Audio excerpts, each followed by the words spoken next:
نحمدہ ونصلی علی رسولہ الکریم، اما بعد، بسم اللہ الرحمن الرحیم۔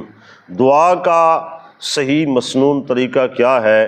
دعا مانگتے ہوئے ہاتھ کتنے اٹھانے چاہیے، اس کے متعلق حضرت سیدنا انس رضی اللہ تعالیٰ عنہ کی روایت ہے، قال کان رسول اللہ صلی اللہ علیہ وسلم یرفع یدیہ فی الدعاء، اللہ کے نبی صلی اللہ علیہ وسلم دعا میں اپنے ہاتھ مبارک اٹھاتے تھے، حتیٰ یرا بیاض ابطیہ، یہاں تک کہ حضور کی بغل مبارک کی سفیدی بآسانی نظر آ جاتی تھی۔ تو گویا بعض جو یہاں ہاتھ رکھ لیتے ہیں تو یہ خلاف سنت ہے۔